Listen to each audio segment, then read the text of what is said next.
Bu Ratna menatapnya dalam-dalam sebelum menjawab.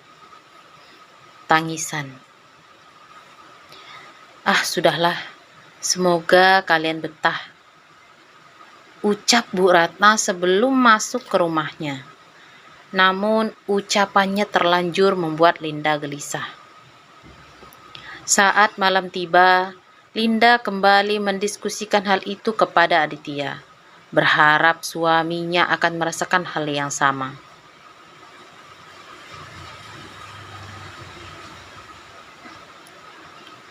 Kamu terlalu memikirkan ucapan orang, sayang, kata Aditya sambil menggenggam tangan Linda. Rumah ini nyaman. Aku suka tinggal di sini. Linda mendesah pelan. Aku hanya merasakan, entahlah, rasanya ada sesuatu yang tidak benar. Aditya tertawa kecil, berusaha mencairkan suasana. Mungkin kamu cuma kaget dengan lingkungan baru. Jangan khawatir, aku di sini. Namun meskipun Aditya berusaha meyakinkan, Linda masih merasa gelisah. Malam itu, ia akhirnya memutuskan untuk tidur di rumah orang tuanya agar bisa menenangkan diri. Aditya di sisi lain tetap memilih tinggal di rumah baru mereka. Saat mengantar Linda, Aditya berjanji akan segera menjemputnya keesokan paginya. Setelah memastikan istrinya masuk ke dalam rumah orang tuanya, ia pun melajukan mobilnya kembali ke rumah. Di perjalanan, udara terasa lebih dingin dari biasanya. Aditya menyalakan pemanas dalam mobilnya, tetapi tetap merasa ada hawa aneh yang menggelayut di sekelilingnya. Jalanan komplek perumahan mulai lengang, hanya ada beberapa lampu jalan yang menerangi trotoar. Saat melewati tikungan dekat taman kecil, ia melihat seorang perempuan berjalan sendirian. Rambutnya panjang, mengenakan gaun berwarna krem yang terlihat lusuh. Awalnya Aditya berniat mengabaikan dan terus melaju. Tetapi setelah melewatinya beberapa meter, ia justru merasa aneh. Apa dia butuh bantuan? Pikirnya.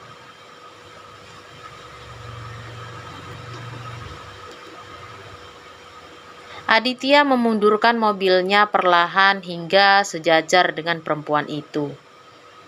Jendela sebelah kanannya diturunkan. Malam, Mbak. Maaf, apa butuh tumpangan? Ini sudah malam. Saya bisa antar kalau arah kita sejalan. Perempuan itu berhenti berjalan. Ia menoleh perlahan ke arah Aditya. Seketika udara di dalam mobil terasa lebih dingin. Mata perempuan itu menatapnya dengan lembut, tapi ada sesuatu dalam tatapan itu yang sulit dijelaskan. Terima kasih, Mas. Ucapnya dengan suara lirih tetapi menggoda. Aditya tersenyum kecil dan membuka pintu penumpang. Silahkan naik. Perempuan itu melangkah masuk dengan gerakan halus, hampir tanpa suara. Saat duduk, Aditya mencium aroma samar seperti bunga melati yang segar. Nama saya Aditya, Mbak. Mbak siapa namanya? Perempuan itu tersenyum tipis, menatap Aditya tanpa berkedip. Rahayu. Aditya mengangguk. Mau kemana, Mbak Rahayu? Dekat sini saja, Mas. Jawabnya, suaranya begitu lembut tetapi terasa ada yang janggal. Aku sudah lama menunggu seseorang seperti Mas Aditya. Aditya mengernyit. Maksudnya? Namun Rahayu hanya tersenyum dan menatap keluar jendela. Aditya mencoba mengusir perasaan aneh yang merayapi tubuhnya. Tanpa sadar, jantungnya berdetak lebih cepat. Ada sesuatu tentang perempuan ini yang menarik, tetapi sekaligus membuatnya tidak nyaman. Saat mobil mulai mendekati rumahnya, Rahayu tiba-tiba berkata, "Saya turun di sini saja, Mas. Terima kasih." Aditya mengerutkan kening. "Serius? Ini kan masih jauh dari rumah-rumah warga." Rahayu hanya tersenyum. "Tak apa, saya sudah sampai." Tanpa menunggu jawaban Aditya, Rahayu membuka pintu mobil dan melangkah keluar. Namun sebelum pergi, ia menoleh ke arah Aditya dan tersenyum manis. "Terima kasih, Mas Aditya. Kalau suatu saat ingin mampir, rumah saya tidak jauh dari sini." Aditya hanya bisa terdiam. Hatinya berdebar aneh melihat senyum perempuan itu. Ia terlihat begitu cantik dan lembut. Ada sesuatu yang begitu menarik darinya. Aditya mengikuti sosok Rahayu dengan tatapannya, melihatnya berjalan perlahan menjauh. Gaunnya yang panjang seolah melambai dihembus angin malam. Namun semakin jauh ia melangkah, bayangannya perlahan meredup seakan larut dalam kegelapan. Aditya mengusap wajahnya, berusaha mengusir pikiran aneh yang mulai merayap di benaknya. Perasaan nyaman yang ia rasakan di rumah barunya mendadak terasa berbeda. Namun ia segera menghela nafas dalam-dalam dan menepiskan bayangan Rahayu dari pikirannya. Ia punya istri yang ia cintai. Ia tidak boleh terbawa perasaan. Dengan sedikit gemetar, Aditya memasukkan kembali gigi mobilnya ke posisi maju dan melajukan mobilnya ke rumah. Namun entah kenapa di benaknya masih terbayang tatapan dan senyum lembut wanita itu, seolah meninggalkan jejak di hatinya. Saat akhirnya ia sampai di rumah dan membuka pintu, hawa dingin menyergapnya. Lampu-lampu yang tadi menyala mendadak berkedip-kedip sebelum padam sejenak, lalu menyala kembali. Aditya menelan ludah merasa ada sesuatu yang mengawasinya dalam kegelapan. Ia melangkah masuk, tetapi tiba-tiba aroma melati yang sama tercium di dalam rumahnya.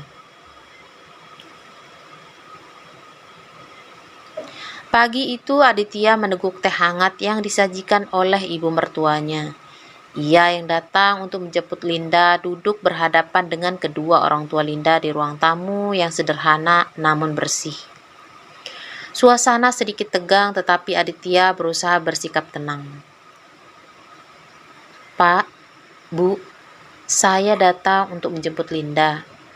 Rumah itu baik-baik saja, tidak ada yang perlu dikhawatirkan," ujar Aditya dengan nada meyakinkan. Ayah Linda menghela napas, menatap istrinya sekilas sebelum menjawab.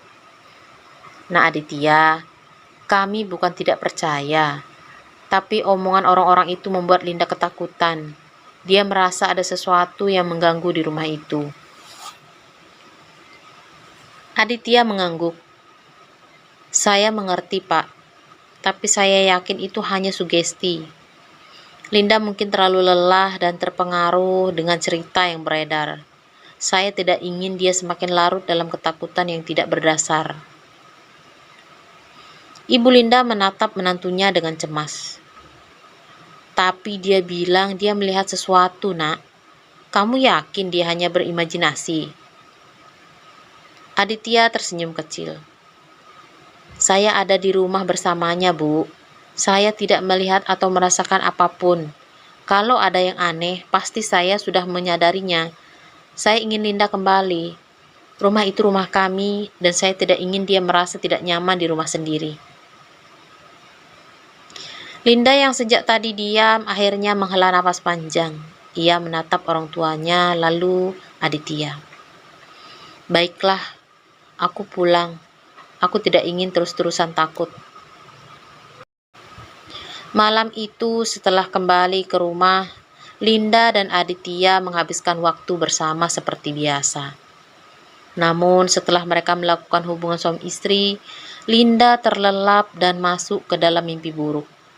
Ia melihat seorang wanita dengan wajah pucat, berdiri di bawah pohon besar di halaman belakang. Wanita itu menatapnya dengan amarah yang membara. Linda terbangun dengan napas memburu, dada terasa sesak, seolah ada sesuatu yang menindihnya. Ia berusaha berteriak tapi suaranya tercekik di tenggorokan. Setelah beberapa saat, tekanan itu menghilang dan Linda dengan gemetar meraih ponselnya menelpon ibunya. "Bu, aku takut." Suara Linda terdengar lemah. "Kenapa, Nak? Ada apa?" tanya ibunya cemas. "Aku mimpi buruk, Bu. Aku melihat wanita pucat itu lagi. Dan tadi rasanya seperti ada yang menindih dadaku. Aku tidak bisa bergerak." Linda terisak. Ibunya di ujung sana menghela napas. "Linda, kamu mungkin terlalu memikirkan omongan orang. Jangan biarkan itu mempengaruhimu. Kalau kamu masih merasa takut, pulanglah beberapa hari ke sini, menenangkan diri dulu." Linda terdiam sejenak, lalu mengangguk. "Baik, Bu. Aku akan bicara dengan Aditya." Pagi harinya, Linda meminta izin kepada Aditya untuk kembali ke rumah orang tuanya. Meski berat, Aditya akhirnya mengizinkan. "Baiklah, tapi jangan lama-lama. Aku akan kangen," ujar Aditya dengan senyum tipis. Selama 2 malam tanpa Linda, Aditya sering memikirkan Rahayu. Namun gadis itu tidak pernah terlihat lagi.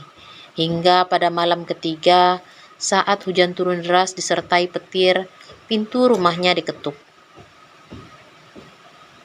Aditya membuka pintu dan terkejut melihat Rahayu berdiri di sana, membawa rantang berisi makanan.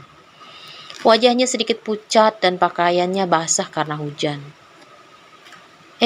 Mbak Rahayu," ucap Aditya saat melihat wanita yang baru saja dipikirkan itu. "Maaf mengganggu, Mas. Aku hanya ingin mengantar ini. Aku memasak lebih tadi. Sekalian mau mengucapkan terima kasih karena kemarin diberi tumpangan," katanya dengan suara lembut. Sejenak Aditya terdiam, ingin mengajak wanita itu untuk masuk tapi ia ragu. Takut ada warga yang memergokinya bersama dengan wanita lain di dalam rumah. Akan tetapi melihat hujan semakin lebat dan sebagian baju wanita itu basah, ia tidak tega. Menghela napas dan akhirnya menyilahkan Rahayu masuk. "Masuklah, Mbak. Bisa sakit kalau terus di luar." Rahayu tersenyum sedikit canggung saat masuk. Matanya mengamati sekitar, lalu ia bertanya pelan. "Mas Aditya, maaf. Apa istri Mas tidak akan marah kalau aku berteduh sebentar di sini? Aku dengar dari tetangga kalau Mas sudah menikah."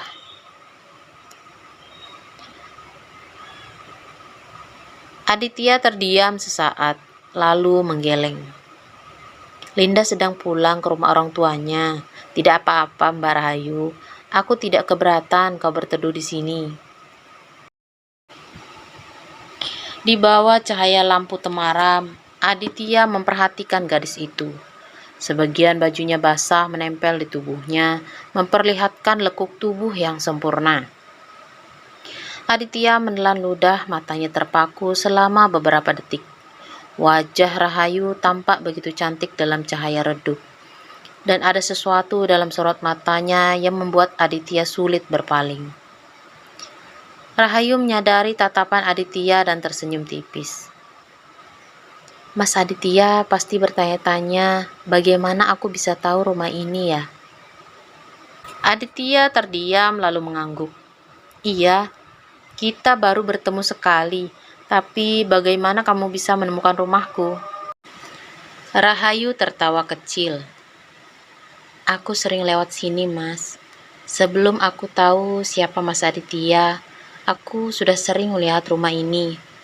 Baru setelah kita bertemu, aku menyadari kalau ini rumah Mas. Aku tidak bermaksud membuat Mas tidak nyaman." Aditya menghela napas, mencoba memahami penjelasan itu.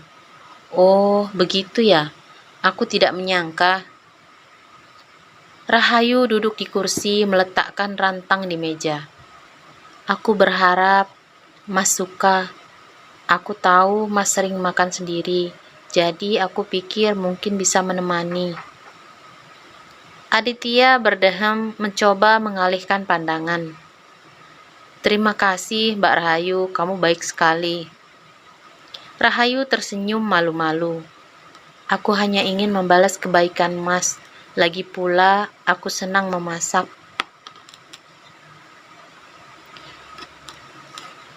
Aditya mengambil rantang dan membuka isinya.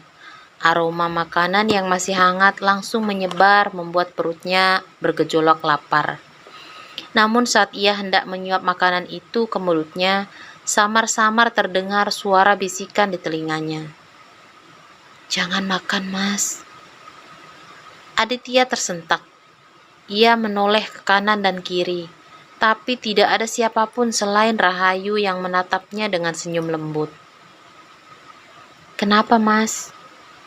Tanya Rahayu pelan. Aditya menggeleng cepat. Tidak apa-apa, mungkin cuma perasaanku. Namun sebelum ia bisa menyendok kembali makanan itu, lampu di ruang tamu berkedip-kedip, diikuti dengan suara berderak dari jendela yang tertutup rapat. Aditya merasakan bulu kuduknya berdiri. Ia melirik ke arah Rahayu yang masih duduk tenang seolah tidak terjadi apa-apa. Hujan di luar semakin deras di antara suara angin yang menderu. Samar-samar terdengar suara perempuan tertawa pelan. Tertawa yang membuat jantung Aditya berdegup kencang.